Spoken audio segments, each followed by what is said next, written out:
Once again, it's time, my friends, for another meet and greet. We're Southern Fried and nationwide, so hang on to your seat. Look around, here's what I found. I guess you'll never know what you'll see on the Southern Fried Podcast Show. Yeehaw! Yeehaw! All right, welcome to the Southern Fried Podcast Sports Show. And we're glad to have you here. You'll see me in just a second. Was getting a couple things done here and behind the scenes, and there I am. I am alone tonight. Maybe we'll see. Of course, we have Robert is at the beach, and he's having fun there and getting a well-deserved rest. And we're glad that he's able to do that. And Cook, I had talked to earlier, and I thought maybe he might pop in here. He has been busy himself with different things, and I'm sure, but we'll be on for a bit. He knows the time, and I wanted to come on. We're recording on Friday. This will release on Saturday, but we're right here at it. It's game time. It's go time. Because we do have some NFL preseason games tonight, and some tomorrow. And I got some other things. We're going to talk a little college football, too. I got my John Wayne mug here for coffee. I left my other one in the vehicle, so I chose to go with this one for the coffee tonight. But it's time to get serious. And we're going to look at some headlines that's being announced and some signings. Some really amazing money being thrown around. Of course, you see my Falcons and Dogs up there. We're gonna touch base on both as well as some other teams. And I want to talk about a brewing quarterback controversy, which I don't know who's the best right now for it. Going to make some assumptions on that as we look at the Pittsburgh Steelers and talk about that. Well, I hope you're doing well. It's exciting when you get in this time of year. Of course, we're still talking Braves. And, they had 2 out of 3 they had taken from the Phillies. And, the Mets did win last night. So we still have a lot of a close race there. Of course, tonight the Braves play the Nationals at 7:20. That's just around the corner. And Chris Sale back on the mound. That's, not a guarantee, but he's killing it. He's leading the league in about 3 categories. He's sitting at 14-3, a 2.62 ERA, and he's doing very well in the strikeouts. And so that has been a great pickup for the Braves. And thankful my granddaughter's handed me something. I'll look at it here in just a few minutes about her dog. So take time for those things. Absolutely. She's smiling at me. So when you're recording, sometimes you get those things, and we take time for our family. But the Braves are playing the Nationals, and that should, you never know, game's a game, but that should prove good for the Braves to be playing the Nationals. They've been down. Of course, the Phillies playing the Royals. And the Royals, have got a guy on the mound tonight that has been successful at 10-6. Against Walker, 3-4. And so maybe the Royals can pull that off, and that would be great. And the Mets are playing the Padres, and that's good for the Braves because the Padres are playing very well. And although they're not popping a guy up there that's really tore it up as far as the pitcher, but we'll see that. We'll try to keep up with that if we're still on. Of course, in just a bit, we'll be doing our front porch talking on Friday night. So we'll eventually go live with this, but Saturday night when we release this, we may go to a Friday night live on this just so we can do it live. But we want to capture some of the games, or it might even go to Sunday night when the games actually do start. We'll announce that. I've tried to keep it on Saturday, but Saturday I can't go live due to some other things. But we're wanting to go live, and we'll probably do that on Sunday because we want to capture or go to two sports shows. And maybe one early and one late because it's going to require definitely some time to cover these games, and we want to be able to cover all those things. So, we got a whole slate of college games. Baseball is going on, and then after this week, the NFL will be kicking in as well. We'll be seeing some of that. I hope your fantasy leagues are getting all settled. we're redoing some of our things, and we'll be doing a little fantasy NFL football as well. And so let's get into it. So maybe, like I said, maybe Cook will pop in here shortly. I was just looking to see if he had checked his message. He had not, so he may not. But let's talk about some things. So we talked about the Braves, and they'll be going here just shortly. And then as we look at, there was some preseason football yesterday, and just looking at that. Of course, I know it's different. You know, even when I was grown, it's just a few years ago, the preseason games were so much different. Now it just has a different feel. You don't really get a sense. The starters don't play hardly at all. It's all about the backups and playing, trying to see who's going to make the cut, who's trying out at a new position. They've always done that, but the starters usually would get a full half of football in one of the games. You don't see that anymore. Not really. But the Bears did beat the Chiefs in a meaningless game, but they were playing a lot of backups, especially at quarterback, and seeing how they know who their guy is. And, definitely they're not going to play their man. But Ripien played and played well for the Bears. And Reed did as well. And they did win this game. Jones did well at receiving in that game, 13 or rushing, 13 attempts, 111 yards rushing.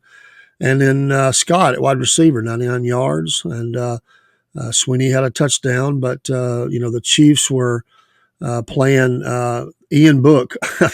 That's not a starter for the season. He played, got a couple of touchdowns. So, they're getting through their motions. They played another quarterback as well, but most of what you're seeing in these numbers are backups. Now, there is an interesting that Kadarius Toney did play a little bit. 3 total targets, 2 receptions. He did have 26 yards. Now, Powell got the touchdown, and so did Kupp. But who knows if Tony's going to make this? He's had issues, and we know those issues. Even though he showed up in the Super Bowl, he's had issues. He really has. And if this young man, he's got all kinds of talent. If he could just get his act together, he really bungled his let's just say he's bungled his career thus far. He really has. But with that kind of talent, sometimes it'll buy you a little more time. But I think he's about to run out of time. And after a while, you just don't feel like fooling with it. Even he's a disruption. Somebody like that can be a disruption. I'm not saying him personally, but someone like that can be a big disruption to a team. And so they're just not going to put up with it. They know what they got. They're Super Bowl winners, multiple, and they're not going to put up with that because they know they can go and get people and talent. And they've got him on a cheap contract. Cheap as you can get, I guess, but that's not sustainable for the long term. He's going to have to really turn it on. The Colts did beat the Bengals 27-14 last night. Again, Anthony Richardson played, and he didn't play well.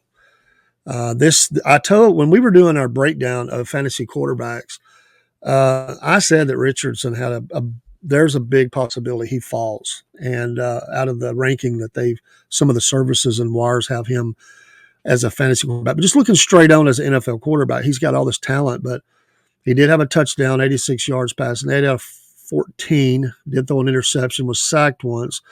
I think he might have had a couple yards rushing, actually 3, 1 attempt for 3 yards. It's concerning. And the fact that he's playing, and I know he was hurt, so they're trying to get him some reps. The fact he was playing this game, he's going to be the starter, but he's, there is a guy on this team, Alinger, who was 8 out of 13, not much better, but he's a young guy too. And Slovis, there's some guys that, if he falters or they could make a trade or something, he's going to be the guy starting out. I don't see a problem there, but he's not. He just can't go in the season and have those kind of numbers. They're not going to put up with that because they really have built a nice team up. Again, it's preseason, not putting too much stock in it, but he didn't play too good. Now tonight, on Friday night, again, just fixing to kick off here in about 20 minutes as I'm recording this, the Falcons and the Jaguars. And of course, the Falcons is my team. I love the Jaguars. I really do. This will be interesting to see how that works out Jaguars 2-0 in the preseason. Falcons 0-2. Again, records really don't matter. This game will be in the NFL Network. Also, we have the Dolphins and Buccaneers. That's a nice matchup. 2-0 for the Dolphins, 1-1 for the Buccaneers.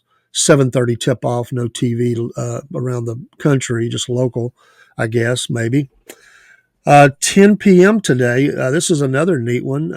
As for preseason, 49ers Raiders, and that also NFL Network. Would like to see that 1-1 for the 49ers, 0-2 for the Raiders. Maybe their season right there. Offers for a little bit, who knows. Panthers and Bills tomorrow at 1 p.m.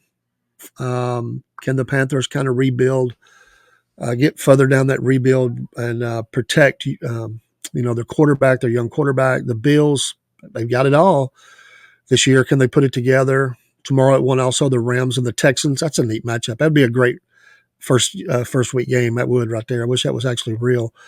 As far as a regular season game, Rams Texans, that would be something to watch right there. 2-0 for the Rams in the preseason. The Texans 2-1 have an extra game.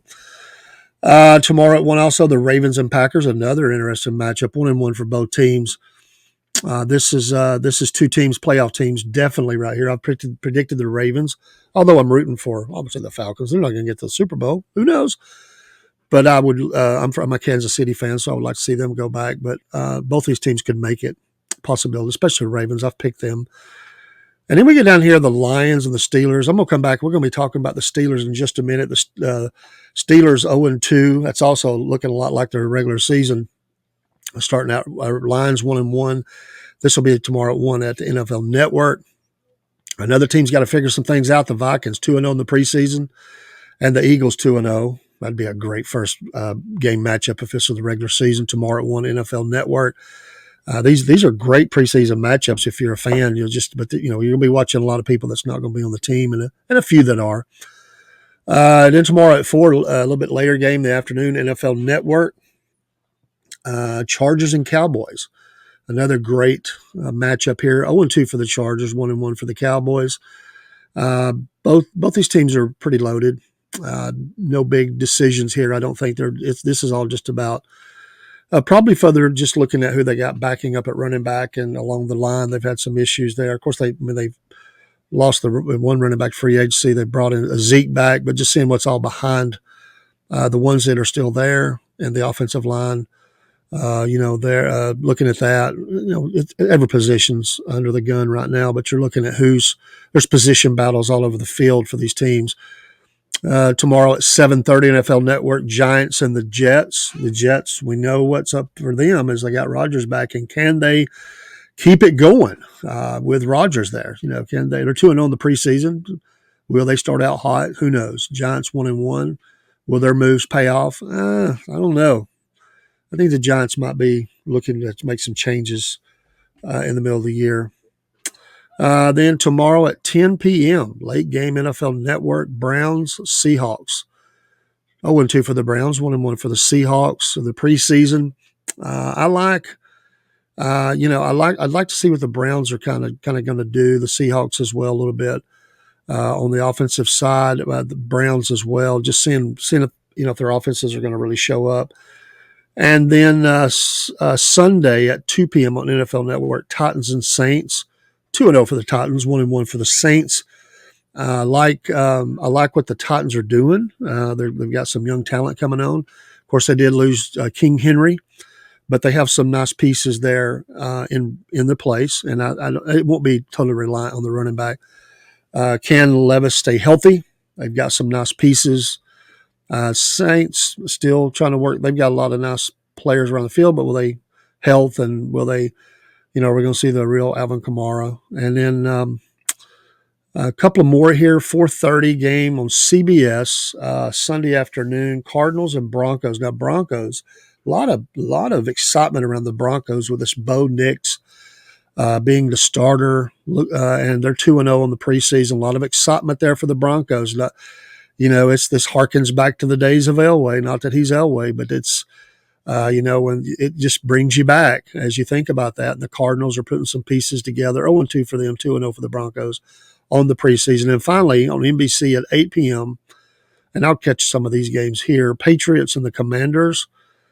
The Patriots, again, trying to put some pieces together. Of course, the Falcons made a trade with them and got Judon. 1-1 on the preseason. And the Commanders, I mean, we know what the focus is, right? Daniels at quarterback. They're 0-2 in the preseason. I don't think they're going to they won't make the playoffs. Can they have a winning record? 500 maybe a little slightly better than that. We'll see. 8 p.m. tomorrow night. They're not going to risk the franchise there, but he's young and got to get going. Of course, Patriots are working on some of the same deals. But that's your lineup for the preseason. And then, September 5th, got to wait just a little bit. We got to get through this next week. It'll be a lot of cuts. Your cut down days will come. But Thursday, September 5th, great matchup. Cannot wait. We'll watch this game on NBC, Chiefs and Ravens. And then following that up is we also have a Sunday game, the Steelers and the Falcons on week 1. Interesting. I love this matchup for the Falcons, honestly. On Fox, it's a 1 p.m.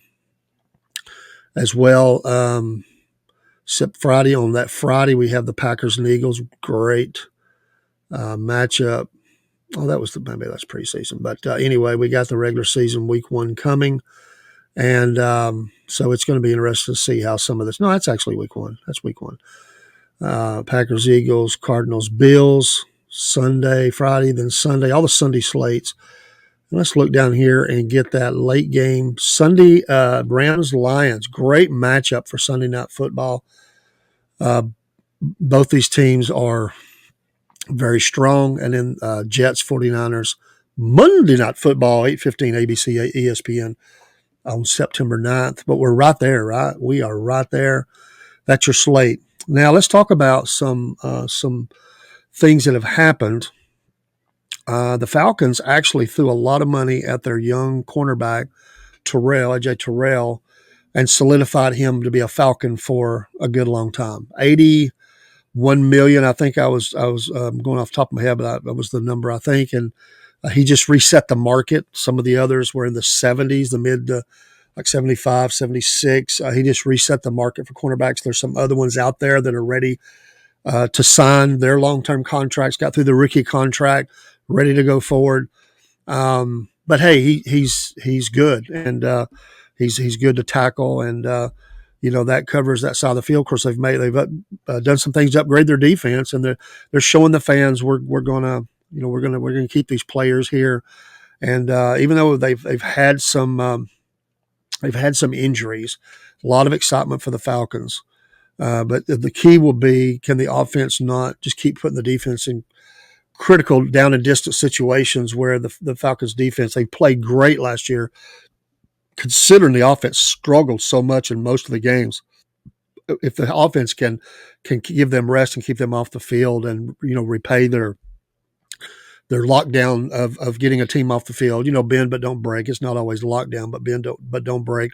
Hold them to field goals and get back out there, and the offense go on drives and save that defense in the fourth quarter where some of the collapses were because they were just literally worn out, and they kept waiting on the offense, and the offense net, throw interceptions in the end zone, fumble the ball, all that mess. New season, and excited about that. So they did lock him down. So that's some of the news. We do have this is big. This is big. This is fairly breaking news that happened late this afternoon to a very good player for the Cardinals, wide receiver Zay Jones. We was just talking about them putting some of their pieces together and getting this team back on track. He has now been suspended 5 games for violating NFL's personal conduct policy. That's a killer. I mean, you got a team. This goes back to the domestic violence. I'm not criticizing the call here for this. I'm just saying from a team standpoint, they knew something was coming. But, NFL has some said not done enough. But he is out for 5 games. And, so this puts a hurt on them early in the season, trying to count on him. Of course, they knew these things was coming. They usually have a pretty good idea, working, sources and stuff to know about how long that could be. Rams had a left tackle that was also suspended for 2 games for as well the NFL's personal conduct policy. So this was NFL.com. I do agree that we have to have those players. You have to penalize them. I mean, there's the judicial, then there's the player conduct, and so working through that, they let the judicial take its course, and then they can make their course. Um, Bears had an injury in their game. Douglas Coleman III was released from the hospital after the scary injury in the preseason game. This is the AP story. In the preseason finale against the Chiefs. So he's in good spirits, 26 years old. Had his head up as he came in darting to make a tackle near the Chiefs sideline, but his neck bent awkwardly to the side. And it says the former CFL standout went down on impact, so it was motionless. So it scares you, especially since that episode, what was that, 2 years ago or almost, over a year ago now? Or was that the beginning of last year for the Bills? But it was some time back. And Chicago does trade for pass rusher Jacoby, and he is expected to start Sunday. So this is also some Friday news. We also have cornerback Chris Claybook suspended 8 games for that violation of the personal conduct policy, and cornerback J.C. Jackson also suspended for 1 game. Again, the personal conduct policy. It looks like they're really laying these out. The season's fixing to start. That way teams know what they've got. They'll be allowed to hold a player. They won't have to cut again. So we had injuries, defensive line Darius Robinson, injury on the calf, and some cuts. Freddie Swain was cut, and Khalid Kareem was cut.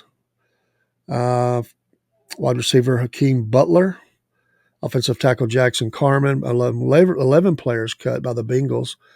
They have to be down to 53 by Tuesday. So we're going to see cuts made. Monday will be a big day of cuts. There'll be some probably made through the weekend. But yeah, we see that. Bo Nix will not play, which I didn't expect that he would. Bo Nix will not play in the preseason finale on Sunday.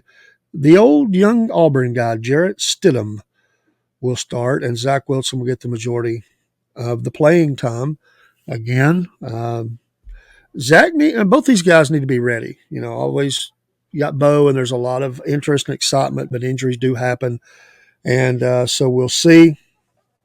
Malik Jefferson, linebacker, was released from injury reserve with an injury settlement, so not be playing there, not able to overcome that. Also, Jacoby Brissett will start New England's preseason finale against the Commanders. Coach Mayo told reporters Drake May and most of the Patriots' healthy players will also play. So just some of these different ones. I was trying to look through some of them. Seahawks did trade Taylor to the Bears, linebacker. So they got some sack help. Mike Evans for the Buccaneers and Levante David will rest. They will not play today. Jalen Daniels won't play. I didn't expect that he would, just verifying that with some of the news. And so that's kind of catching us up on a lot of what the latest is on this Friday, preseason games, and then all through the weekend. And then we're getting ready for the season. So I'm excited about it. I hope you are as well. So just amazing. Just some other interesting news. Belichick and Carroll could be Hall of Fame eligible in the 26 after they undergo some changes, so they don't have to wait as long if they end up not coaching. They could be eligible to go in. Both are going in the Hall of Fame. Certainly Belichick, and I'm sure Carroll. He's done enough. So yeah, got to be interesting. NFL.com has as well some of the projections for rookies. If you want to look on there and kind of see what they've got going on that for the best worst case scenario on some of them. Let's look at the cuts tracker. We looked at some of that, but I want to see. Let's look at the NFC South. We want to definitely look at and see what some of these Falcons have none so far. The Panthers did cut Dylan Johnson, running back. Tavion Robinson, wide receiver, Nash Jensen, offensive lineman, Lamar Jackson, but not that Lamar Jackson, the other one, cornerback. Like I said, I don't see any big names here. Randy Gregory, linebacker, Buccaneers. That's a name that's been around for a little bit. He was cut. Some of these guys might catch on or at least go to practice squad, but there is a handful of cuts out there as we look at the cut tracker. So, man, I'm getting excited. I love NFL football and love college football. So we see those going on. Bengals, like I said, they cut a lot of players. Running back Noah Cain, another player. Probably Hakeem Butler is the one that Kwame Lassiter, wide receiver, also cut. So no big surprises, honestly, and you don't expect to see that. Some of these players will get opportunities as injuries occur or other cuts. Teams may be looking at someone to be cut. Of course, they'll be looking to sign players to the practice squad. Hey, that gig on the practice squad is pretty good.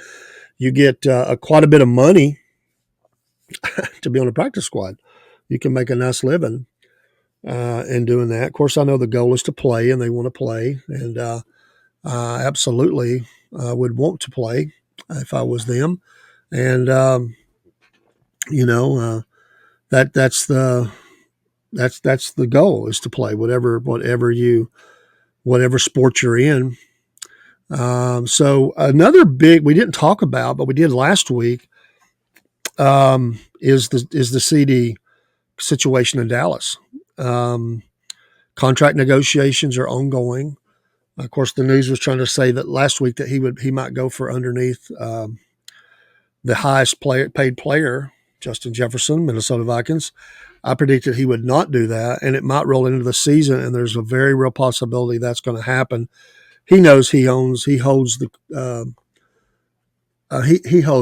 He's got him. They're not going to let him go and get away.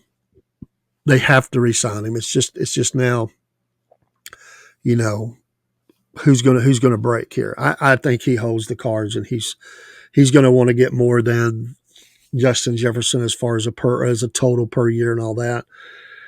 And I would say he gets it. He certainly makes the case for number one in the league. There's a couple of guys that, Justin being another one, but there's a couple of opportunities. But CD is what makes it go in Dallas. Me and Cook talked about that. And that's just what's going to be. I mean, there's going to be some money given up. Somebody's going to lose a job. So there's going to be some renegotiation of contracts, something like that, so they can pay CD Lamb. And fantasy players are going, come on, we don't want to miss any games. I'm sure he wants to play every game, but there's actually an opportunity for that to happen. And you always hate that, player stats and stuff, and you want to see them win. Another huge signing was the Kansas City Chiefs paid their center a record, highest paid center now in the NFL, 4-year extension. Wow, can you just imagine years ago thinking about centers making this kind of money? $72 million deal. 4 years, $72 million deal. Good job, young man. I don't root against it. I say if there's money there to be had, who wouldn't take it? So it also includes now this is interesting. This is another thing that agents have been sticking teams for and holding them down. This has really been the sticking point, more than the money, is the guaranteed money. And Mr. Humphries is going to get $50 million of that's guaranteed no matter what happens. He walks away with $50 million. Yes, sir, young man, you've done well. You have done well. He's already made some money. This deal was negotiated by Ken Sarnoff and Andy Sims of one agency. One of one. Well, you did good with that one. The Lions' Frank Ragnow had previously had the highest annual salary at $13.5 million for a full-time center. Humphrey was a second-round pick in the 2021 NFL Draft. Hasn't missed a start through his first 3 seasons, and he's consistently been available. But he has also emerged as an elite interior blocker. And you know what Mahomes says: give that man his money. He's taking care of me. He's 25. years old.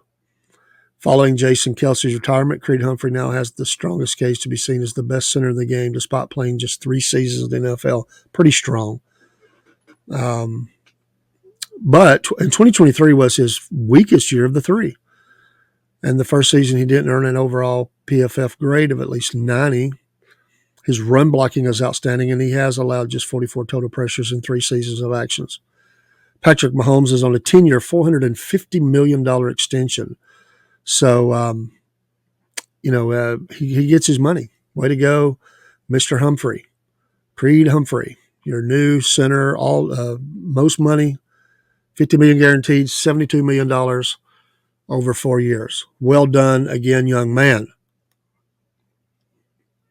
A center. I remember those centers of the old days. They sometimes they didn't make scratch back in the 70s, really. And they take a beating down there in the trenches, especially those centers. Oh, my goodness. So, yeah. So, there's still a decision out there to be made on will Oak stay with the 49ers? Will he go? I say he stays. I've said that. CD deal now is being said most likely will be done before the season. NFL insider Jesse Palmer, says he believes he would be the first domino to fall before Jamar Chase. So we're getting closer. Now I want to get to this Pittsburgh Steelers. I mentioned that in the opening. I want to get to the Pittsburgh Steelers. This is interesting. They haven't been. They've struggled for some years now. Mike Tomlin coach. They had won a Super Bowl. It's been a while. They've had some nice pieces, but they've had problems at quarterback. Of course, Roethlisberger has been gone for some time now, and they have this. Of course, they went and got that young quarterback. Didn't work. So they went and traded for or got Fields out of Chicago because they were ready to get rid of him when they got their boy. And, then they brought in, Russell Wilson. And so it has been said that Russell Wilson, by the team, that he is the starter. And that's still not been changed. But Justin Fields is speaking out now and saying he believes, I say not starter. He's named him as QB1 for camp. That's common coach speak. Basically, they're battling it out. But I was saying that he probably thought that Russell Wilson would win that with his experience. He's still got a lot of talent. Let Fields learn behind him, kind of ease him into think. I think it's a great situation for Fields. I really do, and maybe for Wilson as well. But Fields is now saying he believes he should be number 1. I think I've shown what I can do. He told ESPN's Brooke Pryor, but he hasn't looked great either. Now, he had some good days in Chicago, put up some numbers. And it is a new team, so they're learning some things. Wilson had slumped off from what he had done before. But each of them, in the first 10 series, each got 5 of those series. Wilson was 8 out of 10 for 47 yards, not eye-popping. Fields was 11 of 17 for 92, slightly better. But he did add 42 rushing yards on 8 carries. Now, that's something that Fields brings to you. But at the end of the day, they still say that the coach is still saying that the pole position, as he calls it, is held by Wilson. This is going to be interesting. It could be a little cat and mouse going on here. And again, I'm the Falcons fan, right? And they do play week 1, September 8th. The Steelers are visiting the Atlanta Falcons. And, because I know there's some Steeler fans out there, and I don't hate them. I've always liked them. Good grief. I was born in the 60s, grew up in the 70s. I watched 4 Super Bowls with them, and then later, was able to do it, not 4, but able to win the thing again. And, of course, one of my favorite players, Hines Ward of all time, played there and played well, very well. So this could come down to a couple things. The legs of Fields is probably going to elevate him at some point because Wilson can still move, but not as good as Fields. He's a lot younger. He doesn't have the mileage on him, and he's pretty fast. We know that from Georgia and from Ohio State. Last year was Chicago, where he had to run for his life. I mean, Chicago, I'm sorry, but he was on the run a lot. I watched some of those games. So we'll see. Fields is probably going to get the call at some point. Now, when will that be? Don't know. But this has become an interesting. This did not seem to be an issue early on. It seemed as though it was pretty set that Russell would start, Fields would back up. But camps can change things. And honestly, if Fields would just play, he done a little better there. If he could make another move, and he could take that job, I'm sure of it. Which that's not a good look for Wilson. And I don't think that Wilson would want to back up at this point in his career, but he may be forced to. That's something quarterbacks have to learn. Sorry, get me some coffee there. So trades are still going on.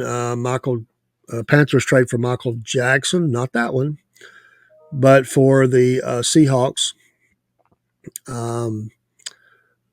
Get Michael Barrett before the roster cuts. So the Panthers acquired cornerback Michael Jackson. The trade with Seattle on Tuesday.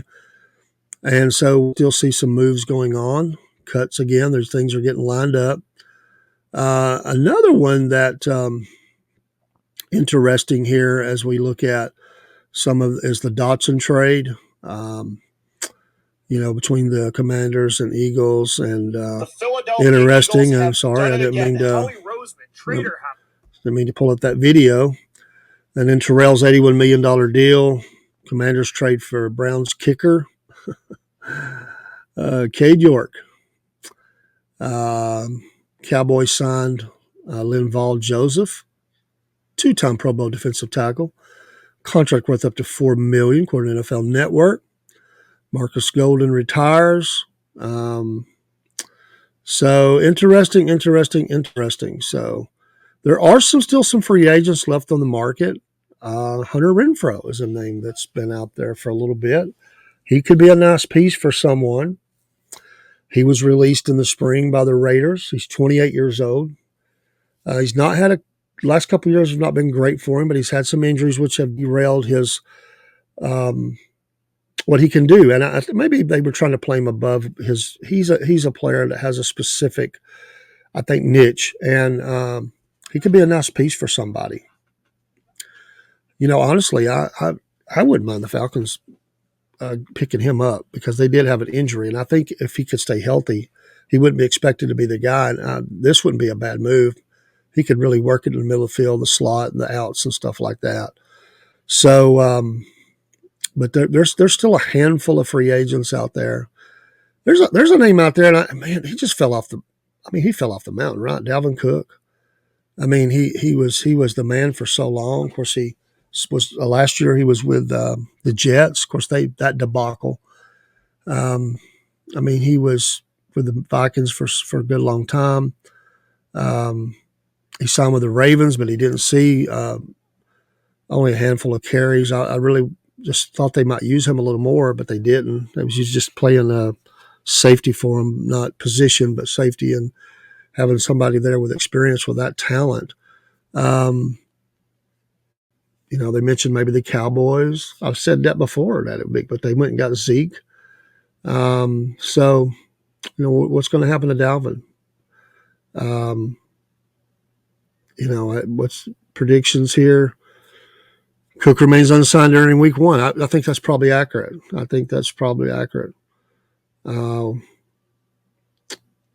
They believe that Renfrow will sign with the Saints during the regular season. That's a prediction. And a couple other players. There's some prediction. Witherspoon re-signs with the Rams, or Los Angeles, Chargers. I know the Rams, excuse me. That is right. I had it right the first time. So I don't know. But it's kind of that crazy part of the preseason where there's a lot of drops and a lot of stuff going on. I'd like to be interested to see what your thoughts are about this Pittsburgh quarterback situation. Most of the league is set. It's going to be the really aged veterans, bookended with the really very new rookies.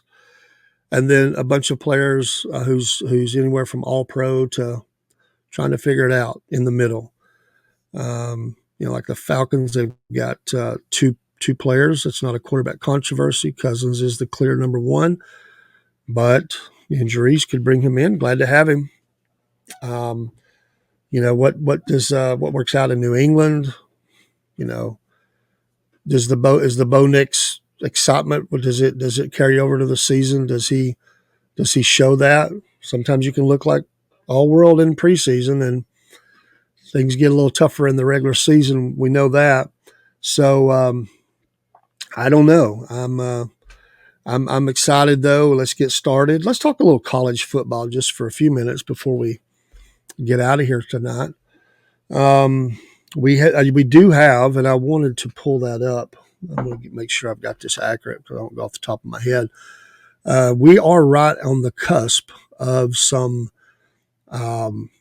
college football, and this is exciting. Again, and I hate this start time for Georgia. I'm going to get to that in a minute, but we're here. We're at college football. And we have a game tomorrow, and it's an interesting game. Of course, it's ACC, but you got the Florida State Seminoles against the Georgia Tech Yellow Jackets. That is really odd times. 12 o'clock start tomorrow. I will watch this game.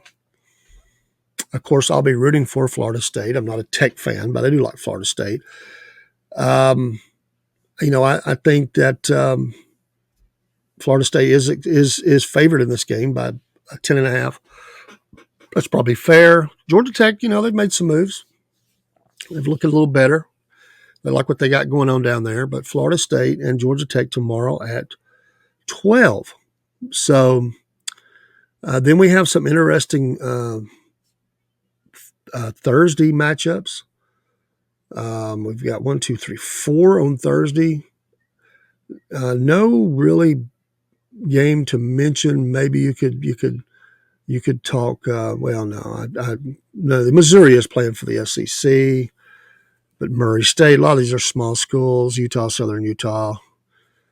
Then we got some Friday. We got a Friday game. Temple at Oklahoma again. Oklahoma's going to roll. These are warm-up games. Then we get into Saturday. And we look at Georgia and Clemson at 12 o'clock start. Really? ABC. Georgia's favored by 13.5 right now. That line might tighten just a shade, not much. I think it'll stay about right there. It might go a half point closer, maybe a point, maybe 1.5 even, no more than that. Georgia number 1 ranked, Clemson 14. That may be a little low for them, maybe. So we'll see. Go Dogs, 12 o'clock. Tennessee on Saturday at 12:45 plays Tennessee. So like I said, Tennessee, Chattanooga, UTC, as we say up here in North Georgia. Just scanning some of the games.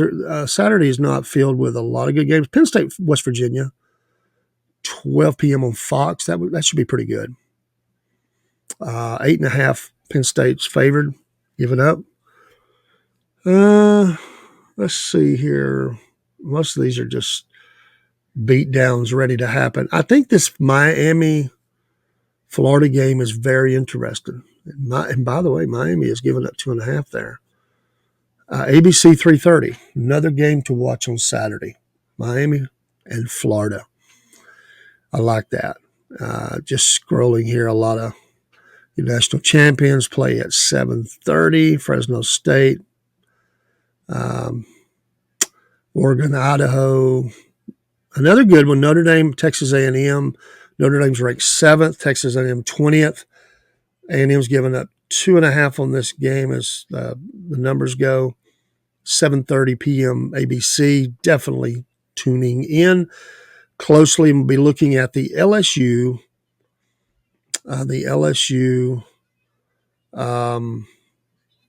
USC game on September 1st, which would be 7:30 ABC. This could be the game of the day, really, honestly. 4.5 LSU's given up there as the game goes right now. It is in Vegas. So anyway, interesting for the start of the season, and excited about college football, pro football coming. I cannot wait. It is going to be awesome, as they say, as we say.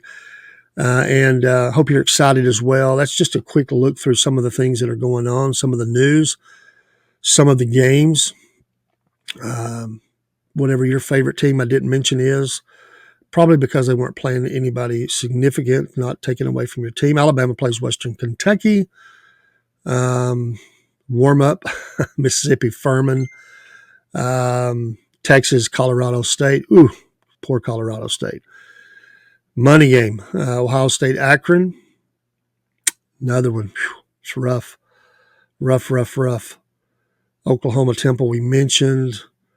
That's about it. That's anything of consequence. So we'll see. We shall see how that goes.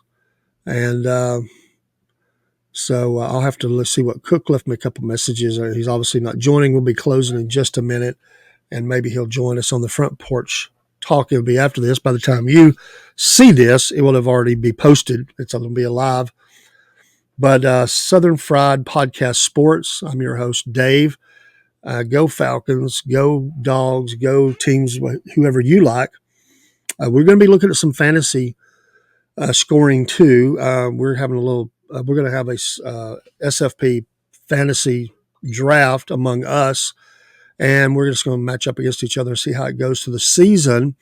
And looking forward to that. But we appreciate you tuning in and looking at the sports from wherever you're coming in from. Some of those West Coast teams, or down in the great state of Texas, or way up in the extreme Northeast, or down in Florida. We're going to look at it all a little bit. Of course, we do cover mainly the Southern games and teams, but we look at it all. We love sports. It's here. It's time. It always seems like it never gets here, and now it's here with a bang. And we'll come on, and we may just depending on how things go Sunday.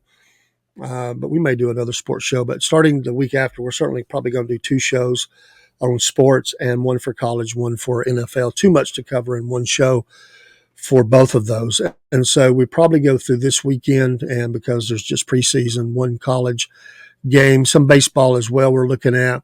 And then we'll see about, we're going to get double sports through the football season for sure, and then we'll slow down a little bit probably. But we'll look to maybe do a Friday, a Sunday sports programming if I can get it out, and one we'll look at the Friday, and we'll look at the Saturday games, and then Sunday we'll look at the recap of those scores, or we'll figure it out. It may be a Sunday, Monday, who knows? Maybe we'll give the march down to NFL football Monday night. We'll figure this out. I put some thought in it, but we're just trying to get some things out there. We may do a quick show just looking at picks, getting ready for the games, and then come back in with 2 full shows on the NFL and the college, and throw some baseball in there as well as we get closer to playoff time. All right, it's Dave with Southern Fried Podcast Sports. Go teams, get ready. I know your kiddos are probably playing sports already. If they're playing in high school football or some other sports that are going on, you're busy with that, I understand. And everybody always books their weddings and birthdays and everything during the games. I've got a friend, he's going up as a coworker, friend. He's a friend coworker, but he's going to be in, I think he said Cherokee, North Carolina, the day the Dogs play. And he told him, don't plan anything. Don't plan anything for that time frame that the Dogs are on. I'm not going anywhere. I'm staying in the hotel or wherever they're staying. Maybe it's a lodge, cabin or something, but he's going to watch the Dogs. That's a fan right there. That is a fan. I love it. All right. Have a great day. Let's get our outro geared up here. Cook's trying to call in on me. He should have just came on the show. We're going to give him a hard time for that, right? So you should have been here, my man. But we're gonna go out here, and we'll see you next time on the Southern Fried Podcast Sports Show. Have a great night when you're watching this. Be Saturday night. We'll be able to talk about who won. Of course, that's going to be Florida State, right? I'd be sort of an upset there if Tech pulled that off. But I do know some Tech fans, and I know they would love to see that. So, hey, it's fun. Root for your team, right? We'll see you next time. Take care. God bless. Well, once again, it's time, my friends, for another meet and greet. We're Southern Fried and nationwide, so hang on to your seat. Look around, here's what I found. I guess you'll never know what you'll see on the Southern Fried Podcast Show.